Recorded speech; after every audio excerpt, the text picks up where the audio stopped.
Olá, sejam bem-vindos a mais uma aula, hoje de História, a aula de número 6.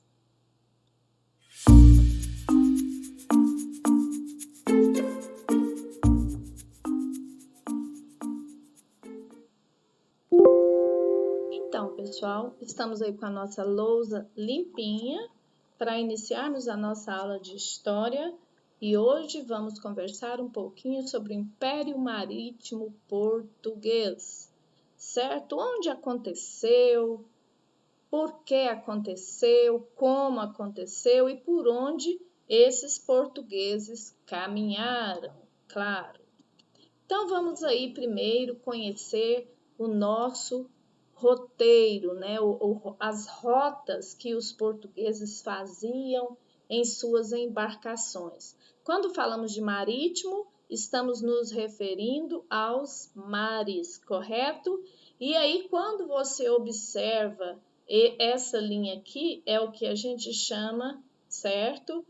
Essa linha aqui, ela corta, ela é uma linha imaginária. Lembra lá de geografia que você estudou as linhas imaginárias? E aqui, nessas outras linhas meio tortinhas aqui, né?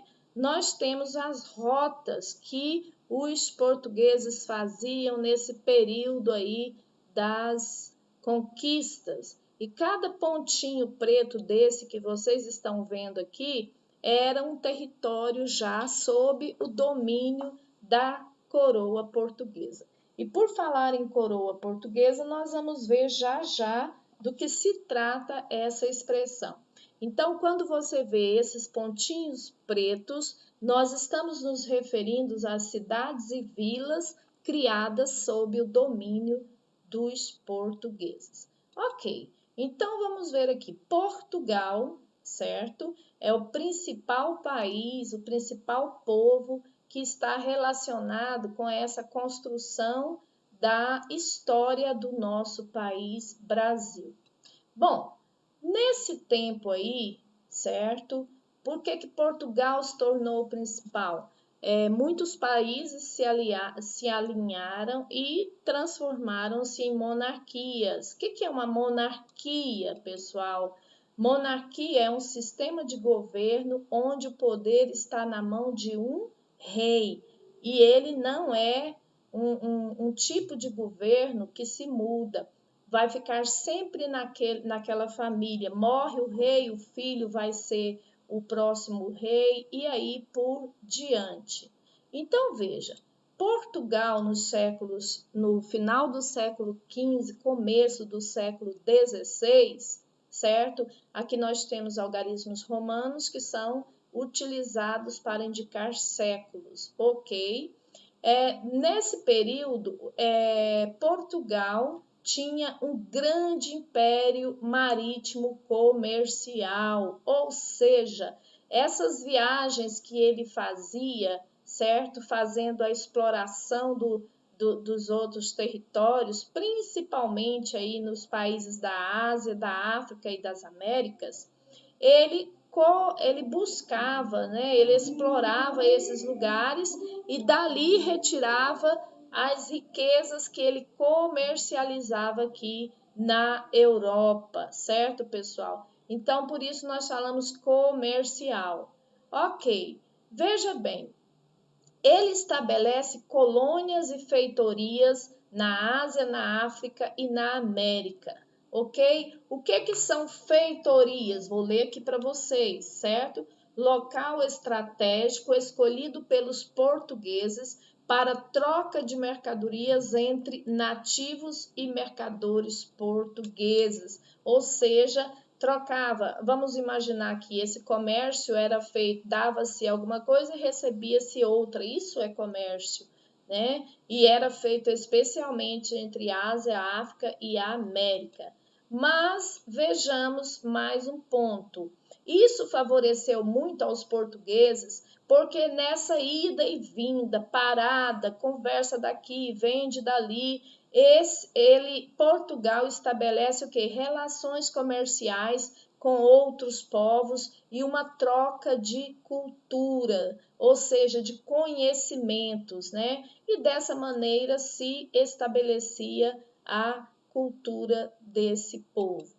Ok. E como os portugueses faziam essas viagens? Eles faziam, claro, por embarcações, e que, aliás, Portugal era um dos grandes construtores de embarcações, certo? No começo, eles viajavam nas caravelas, depois pegavam embarcações maiores, como as naus, que cabiam mais produtos, e tinham também os galeões, que eram as embarcações mais fortes, prontas para receber piratas. Sim, piratas. Já assistiram Piratas do Caribe, que atacavam? Então, aquelas embarcações lá é parecido com as embarcações desse tempo aqui. Ok, agora vejamos. Aqui à sua direita, você tem o território brasileiro, que é o mapa que você conhece hoje. Agora, à sua esquerda, você tem como ele era conhecido antes, apenas na parte litorânea. Lembra disso? E veja, o território que hoje é o Brasil era a parte americana desse império. Olha só, esse pedacinho aqui, pessoal, era a parte americana, entendeu? E em 1500, os portugueses buscavam aqui riquezas e recursos naturais que pudessem explorar para aumentar a riqueza da coroa portuguesa e gerar o quê? Lucros para os mercadores. Isso. E que tipo de produtos? Metais preciosos como o ouro e a prata. E nessa história também encontravam muitas outras coisas, ok? Mas os índios também eram explorados. Os portugueses não exploravam só os metais preciosos, as outras coisas, eles também exploravam os nossos índios, certo? Que não é um assunto que vamos tratar aqui agora, mas em outro momento, certo? Pois os índios conheciam todo o território das matas nativas e dessa maneira podia ajudar os portugueses na exploração. Ok, vamos agora então falar sobre a exploração do pau-brasil. Lá atrás nós falamos de recursos minerais, como a prata e o ouro. Aqui vamos falar de vegetação. Olha aí, pessoal, essa foto, essa imagem é um mapa. Sim, um mapa. Aqui mostra, retrata, certo? Essa exploração do pau-brasil e das pessoas que faziam esse trabalho da retirada. Quem seriam eles? Isso mesmo. O pau-brasil era uma madeira, pessoal, extraída da vegetação nativa da Mata Atlântica, que crescia no litoral sul-americano. Entendeu? Então, veja, era a principal riqueza extraída da colônia nos primeiros 30 anos, nossa, muito tempo, né, da ocupação portuguesa. A árvore também era conhecida de pau de tinta ou ibirapitanga, certo? Nome dado pelos indígenas. E, em falando dos indígenas, eram eles que cortavam, que empilhavam, que transportavam as toras para os navios em troca de objetos como facas, machados, anzóis. Então, essa troca do serviço por bugigangas recebeu o nome de escambo, certo? Então, quando você ouvir falar de escambo, lembra do período da exploração dos portugueses sobre os indígenas que trocavam trabalho pesado por bugigangas. E as drogas do sertão, que seriam elas? Era o nome dado a produtos como cacau, a canela, o cravo, a baunilha e o guaraná, certo?